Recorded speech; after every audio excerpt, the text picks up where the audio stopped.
Welcome to the RIISE podcast, where inclusivity is our priority.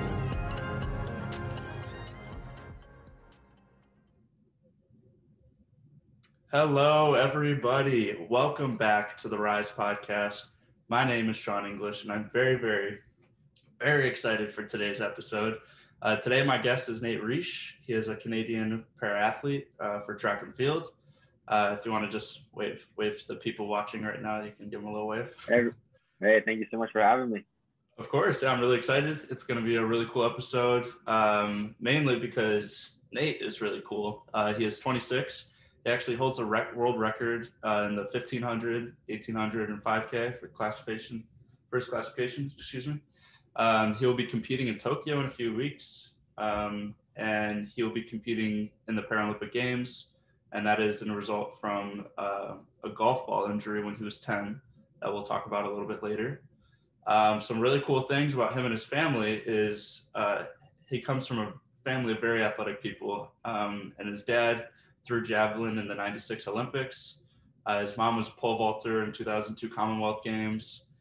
His cousin competed in the 2012 and 2016 Olympic Games for the 400-meter hurdles, and his grandpa played in the NHL.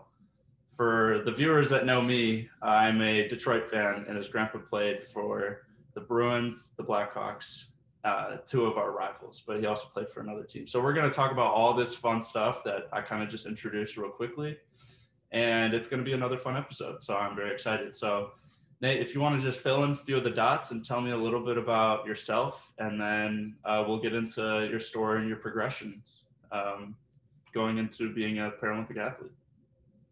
Yeah, definitely. I've always, growing up, as you mentioned, like sports was always a thing in my family. I grew up when they were all competing, so it was a super fun time. And I think I always joke around and it's serious that I didn't know that it wasn't, normal to wake up at 5 a.m. and do wind sprints against your family members in the street. And I thought that was just like, that's just what you do. And I think I was in 5th or 6th grade and I figured out like, no, that's not normal. So I grew up that way. And I also love playing golf. That's definitely one of my passions, which is kind of funny that's kind of the thing that put my world upside down at one point. And really off the track, I love to do public speaking or volunteer at children's hospitals.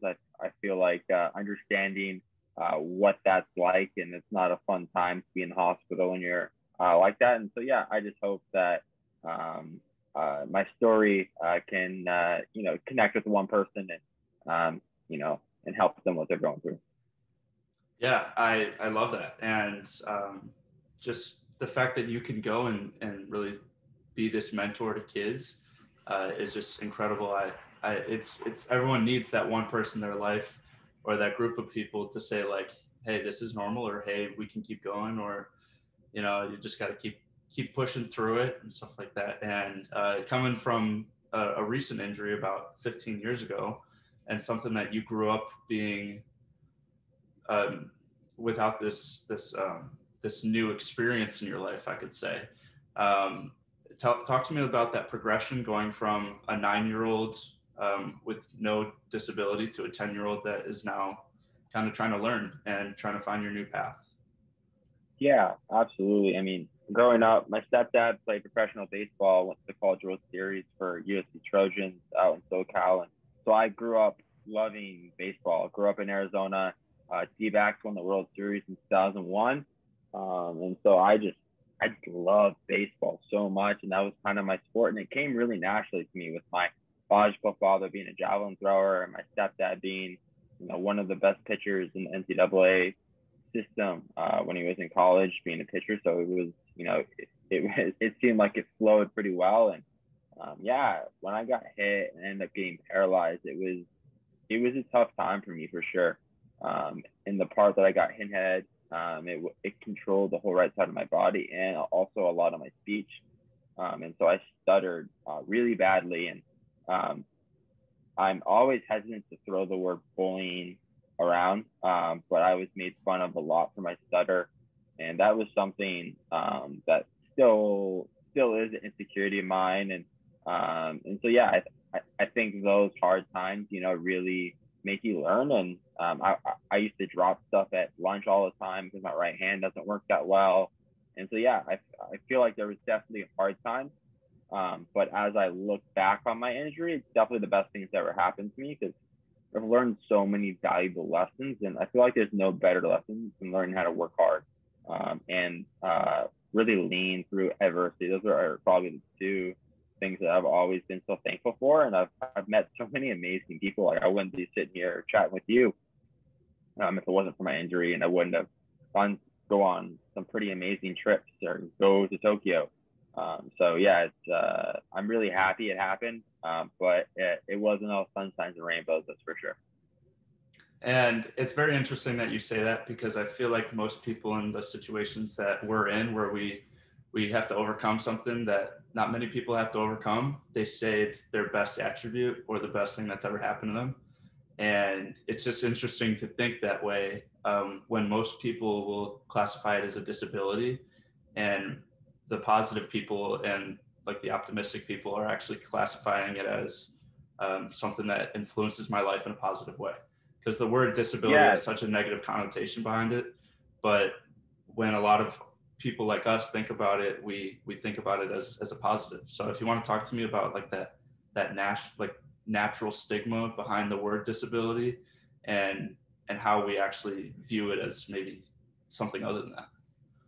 Definitely. And Sean, you probably can speak on this too. I feel like when you have a disability, a lot of times the limits aren't put on by you, they're put on by people who are older than you, or doctors, or people just don't think you can do it. And right before I left hospital, my doctor said, "Nate, you never walked out without a limp, and you honestly shouldn't even think about playing competitive sports, because it's just not a reality."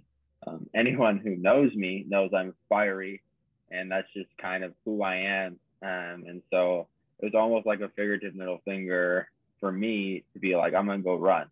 I'm like, I don't know if I'm gonna be good, but I'm gonna try and be as good as I can. And but yeah, I feel like there's definitely negative parts of it, but you really do need to turn it around. And I think Marissa Taps, who's a amputee on the Canada team, she always says each athlete within the Paralympics has their own journey, their own walk with disability, and it doesn't even matter. Like you and her could have completely different experiences, even if you have similar disabilities. And so I feel like that's something that needs to be said too, because I did recover a little bit, so that could be part of it being the positive experience.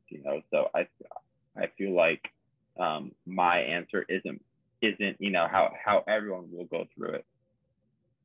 And I still think it's an exceptional and acceptable answer is the answer that you're giving out.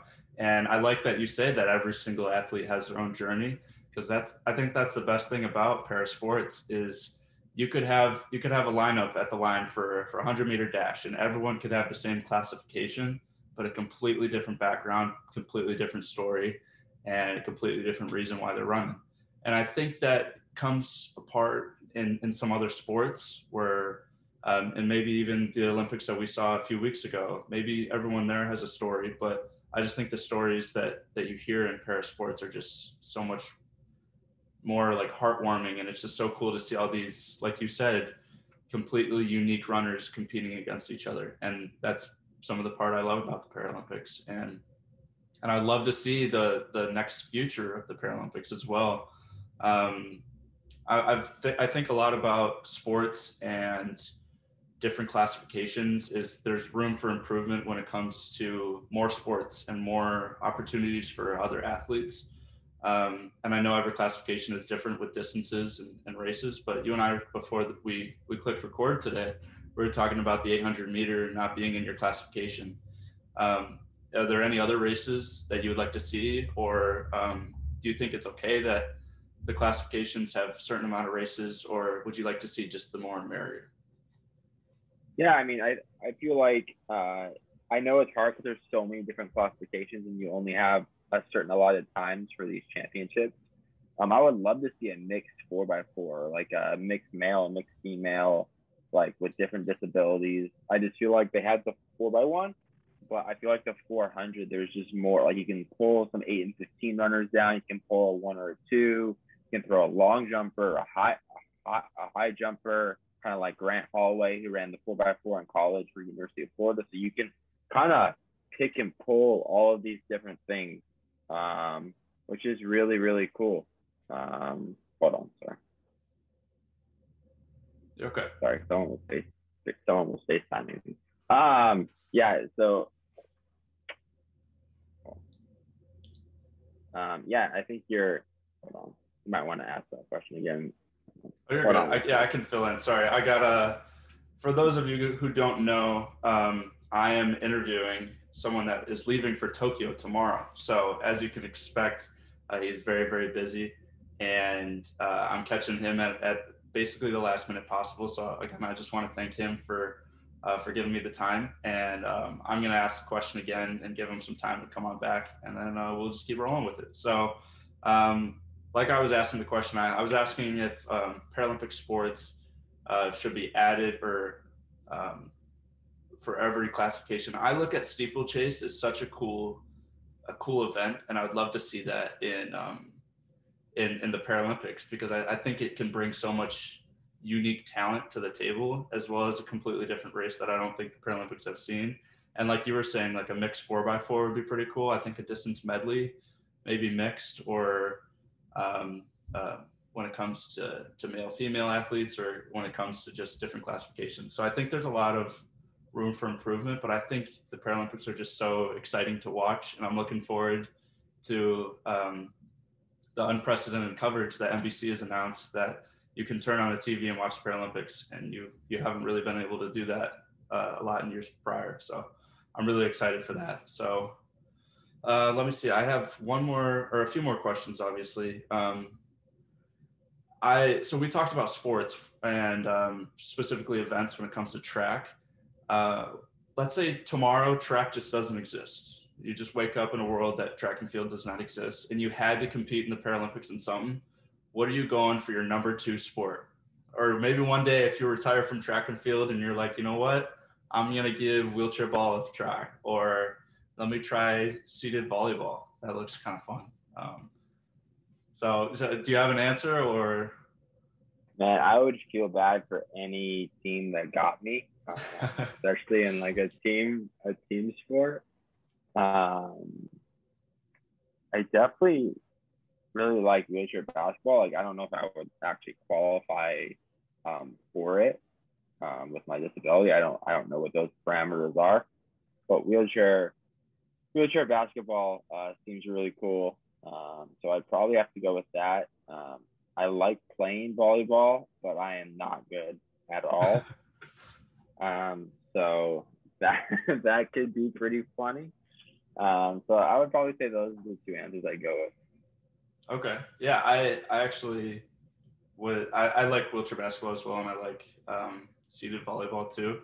And I see a lot of different sports teams, like let's say the professional basketball team in a city goes to meet up with the professional hockey team in a city, and they like trade sports for a day.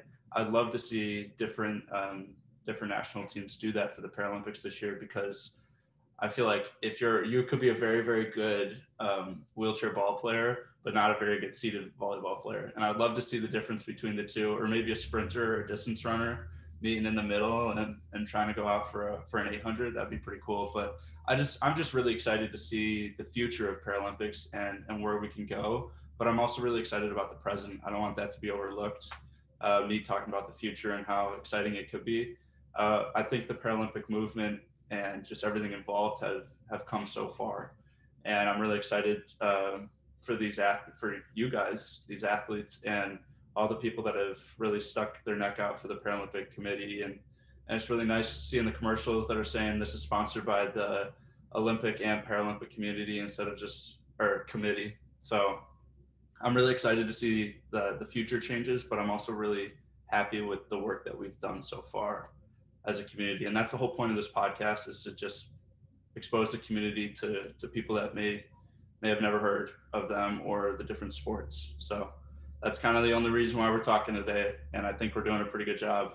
And I'm very, very excited to have you on today and for people to meet you as a person too. So I've got some more questions for you, of course. Perfect. Most of these, like in the beginning of the podcast, I like to talk about you as an athlete or maybe your experiences in childhood. But moving forward, I just want people to get to know you. And I'm going to strategically pick questions that will tell a lot about you by your answer. So first off, I got to know. I looked up your stuff all over Google and Wikipedia, and it pops up with some nicknames. Gray Wolf and Dog with 2 G's is under your nickname category on the Wikipedia page, which I think is so cool. And I got to know the story behind it. Yeah. So Gray Wolf is actually my middle name. Really? On my dad's side, they're Native American, and one of the elder individuals within the tribe gave me Gray Wolf as my middle name, and I don't necessarily know what it means, but I've always loved it. So any of my social media always has to have Gray Wolf. I see that. And Dog, my stepdad is he's the one who calls me that. Whenever I'd run well, he would call me the big dog, and so he would always be like, "Let's have a big dog performance today." And so and then it kind of and it's funny. I actually have a funny story. I was passed out on the couch, was taking a nap, and my stepdad goes, "Dog," and I thought he was talking to me, but he was talking to our actual Labradoodle Presley, and I like jump off the couch. I'm like, yeah, what's up? And it's like a big joke like within our family now that I actually thought that he was talking to me and not our Labradoodle. That's awesome. Well, yeah, I saw those nicknames on there and I just had to know because I mean, you can look up people on the Wikipedia page, but not many times like 2 nicknames pop up, and I didn't know the story, so I had to know, and I feel like the people will be happy to hear that too. So I got a few more questions just to get to know you as a person again. If there's anyone living or now passed away that you would love to have like a 30-minute conversation, like could be anywhere from Alexander the Great to like Michael Jordan or something like that. If there's anyone living or dead that you would like to just have a 30-minute conversation with, who do you think it would be? Oh, I have 2 that come to mind like right away. Wayne Gretzky would be one, and then Jim Thorpe would be the other. 2 just absolute like chase their greatness and were great athletes, and I've never heard anyone say anything bad about them, like off the court or off the ice or off the field. So I feel like that would be, especially I really enjoy old stories.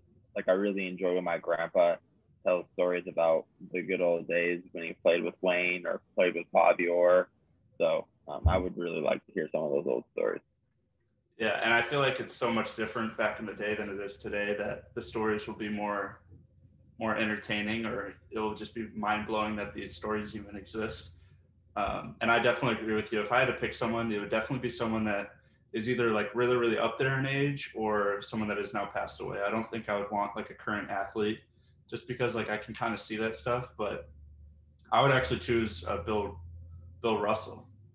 I would love to pick his ear about, and just because that's someone that I don't really know too much about, but I would just love to pick. So I definitely like that. And my next question is more a little bit out there and a little bit crazier, but if there's any fictional character that you would like to be your friend, it could be like Kylo Ren from Star Wars, or Dom Toretto from Fast and Furious, or Donald Duck, or anything like that. I don't really even know my answers, so I'm kind of putting you on the spot here, asking you this. I feel like so I would say Jimmy Neutron. So we jokingly have one of my best friends, Tom Normanville, who's on the Team Canada team heading to Tokyo when we leave tomorrow. We call him Jimmy Neutron. And I would love to have the actual Jimmy Neutron and just be able to banter back and forth with Tom. I feel like that would be so much fun. And like, I'm definitely a huge jokester and like to banter and always playing pranks on my buddies. So I feel like that lightheartedness would be, I would definitely enjoy that in my life. That's probably the best answer you could have said. You said that right away, and I was like, I'm with you. Like, that's my answer too. I love that. Yeah, I do like that. I don't even know who I would choose. Like I said, like I asked you that question and I didn't even know the answer to it, which is, I don't know, probably a little unprofessional. I put you in a rock and hard place, but you knocked it out of the park with Jimmy Neutron. That's definitely the right call. I don't think I have too many other questions. I want to know like who your biggest inspiration is when it comes to athletics specifically. I know there's a lot of inspirations out there, but do you have like a specific athletic person that just inspires you every day? Definitely. I think outside of my mother, I would have to say, specifically aligning with the Olympics recently, I would have to say there's a couple, but Mo Ahmed from Canada, who got a silver medal in the 5K. And I just love his mentality. He got sixth in the 10K, and he's like, I'm not here not to get a medal. And I'm pissed with my performance. And I don't know, he just like really seems to bring his A game when it matters. And he ran really, really fast during the pandemic. And I remember like watching him run fast and being like, well, if he can run that, then I think like my big goal was to break 350 in the 1500. And I was like, he really almost awkwardly like gave me my own like extra confidence through watching his performance. And then this year I broke 350, which was like super cool. And yeah, definitely Mo Ahmed's definitely one of the guys I look to for sure. Yeah, I saw his performance as well, and I watched both because I'm a former runner in high school, so I love watching the running events, and I watched him in both events, and he looked pissed, and it was like a good kind of like, I'm mad, but I'm going to use this to drive me, because I've seen a lot of athletes go out mad or run mad, and it ends up like taking it all out of them. But he used his fire, and it like gave him more motivation, and he still ran really smart. So yeah, I saw that. That was really cool. And yeah, I was really, really impressed with his race there too. But yeah, that's definitely a very good answer. I love that. That was a really cool story in the Olympics this year, was him, especially finishing outside the top 5 and the 10, and then coming back and getting top 2 in the 5 was definitely really cool. And just the last question that I love to leave most podcasts off, just so we can get some more awareness out for the Paralympic Games, the movement, and just parasports in general. When did you first hear about Paralympics, or when did you first seriously consider that, oh, this is something I can do? Because some people hear about it and then they might dismiss it. So yeah, just do you have a year or a date that you know of, a rough one? Yeah, I do remember, I believe it was 2012, seeing Oscar Pistorius run. And so that was like the only thing that I associated the Paralympic Games was amputees. And so like we kind of talked offline before, like I didn't know there was a classification for me. And then I graduated from college in late 2016. And then in 2017, my mom had mentioned it to me like, hey, like the Paralympics, there's a classification for coordination impairment, and you fit almost perfectly within the classification. Like you should really think about it. And at that point, I thought I was going to be out of track and field and have to enter the real world, as people so say it. And so the classification process seemed to take forever, because I like really started taking it serious right after the 27 World Championships. I had to wait like 6 or 8 months until my opportunity to actually get classified, get an international classification. And then, and then I went to Berlin and had 2 really good performances. And I really felt like I was like just thrown out onto this like new platform, and it was super interesting because I mean, in high school and college, I was a very mediocre runner. Like I wouldn't say I was bad, but I wouldn't say I was great. Like I was like very middle of the road, like finishing top 8, top 6 at conference or top 3 at state. So it's like nothing like huge. And so I didn't do a lot of media. So like it was definitely, it took me a while to get used to, for sure. And when you say decent performance, are you referring to the first place in the 1500 and the first place in the 8? Yeah. Yeah. So that just goes to show for the listeners that we got a humble guest here today. A decent performance is taking the cake. So I like that, and I like that mentality from. It's very rare nowadays to see athletes kind of refer to their performances as decent, like you said, but it's actually the first place finish. And that was your first competitive atmosphere, wasn't it? Yeah, for the Paralympic scene, for sure. It was my first international race, and it was super fun, and lots of anxiety I felt before the race, and lots of nervousness, and I felt like a lot of people put their time into me to get me classified, and I don't really feel pressure, like outward pressure. I more feel like pressure from myself. And so I felt like I put a lot of pressure on myself, which I actually like. I like that pressure because I feel like it makes me not be stagnant. But at the same time, like sometimes it's hard to eternalize. And so I felt like that race was like a weight off my shoulders and being like, not sure if I really can do this, like win the Paralympics or anything like that. But man, I would love to give it a shot. Well, yeah, I'd love to hear that. And that's just an incredible story, incredible words that were spoken today. I really appreciate you giving me the time. And we're all really excited. You said September 4th, right, for the 15? Yeah, so right now it's scheduled that we have a prelim on the 3rd, which I don't know if for sure that'll happen because I know the fields are pretty small at this point just because Paralympic committee made it pretty tough to qualify. And so I think we'll just have a straight final, but I'll be prepared for either. And so, yeah, we spent 2 weeks in Gifu prior to going to the village on the 28th. So I'm really looking forward to it. And I feel like it's going to be a roller coaster of a month. But I'm mentally preparing for that for sure. Good. Well, we are all very, very excited to watch you and cheer you on. I will be making sure that we post this out pretty soon, and then we post a reminder post when you're getting close to competing. We're all rooting for you. Run fast, all that good stuff. And yeah, we're really excited to see what you got this year. So I just want to thank you for coming out. If there's anything that you want to close out with, feel free to throw it out there right now.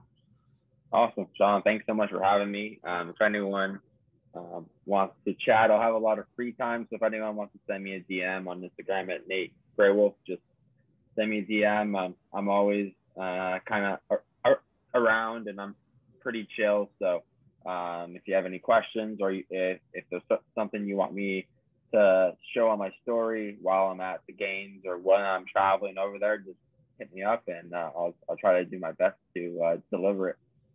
All right. Well, thank you, Grey Wolf and Dog and the great Nate, or whatever else I got for you. Really appreciate you coming out. Like I said, we're really excited to see you compete, and yeah, had a great time. I appreciate it. Awesome. Thank you so much for having me. Of course. Everyone have a good day. This has been the RIISE podcast. Thank you for listening.